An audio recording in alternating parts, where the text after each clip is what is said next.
Good afternoon, United Baptist Church. It started as soon as Church Secretary Debbie Vincent picked up the phone. And they said, we're trying to update our records. Vincent says the voice on the other end was from yellowpagesonline.net, and the representative asked a series of questions. Who's the pastor, our address, our email, our telephone number.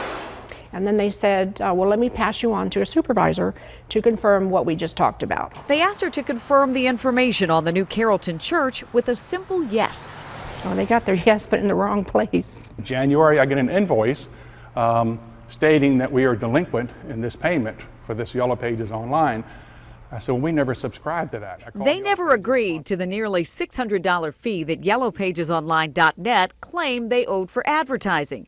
But when Steve Seville, the church treasurer, got them on the line, they played back a portion of Debbie's conversation, a conversation that made it appear that she had agreed to pay for that service. According to the BBB and the local search association, which represents legitimate Yellow Pages publishers, here's how the scheme works.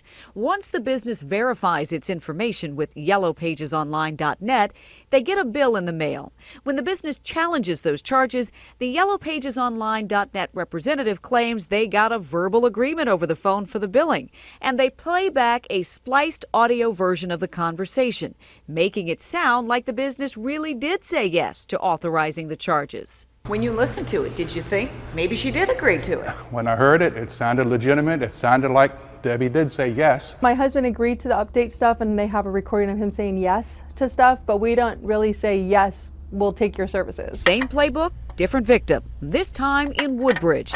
Tammy DeSilva's Varsity Graphics and Awards business was hit when her husband picked up the phone. Once I heard the recording, I said, well, you agreed to something and we'll just pay the bill. But Tammy says her business didn't get a thing for that $600.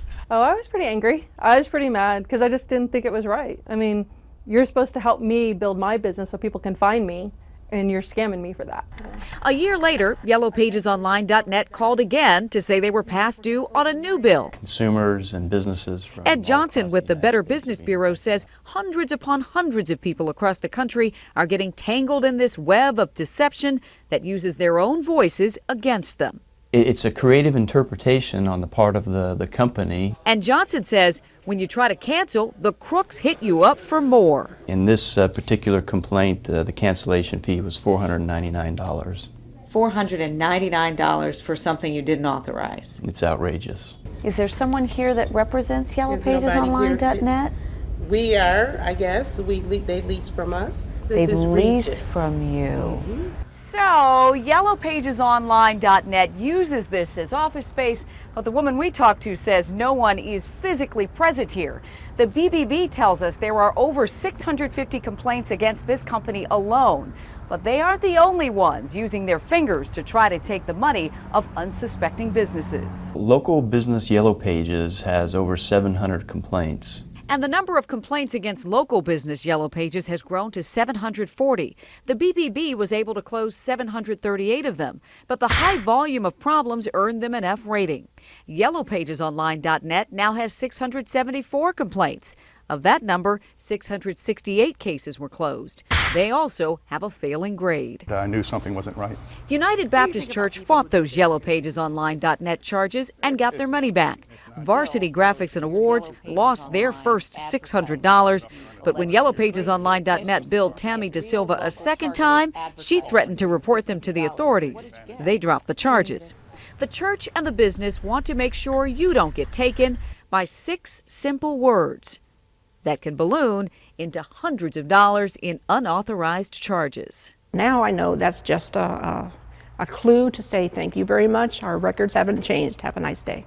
To prevent this from happening, do what Debbie wishes she'd done. If you hear the company say, we're trying to update our records, hang up the phone. We called and emailed yellowpagesonline.net, but were not able to reach the owners.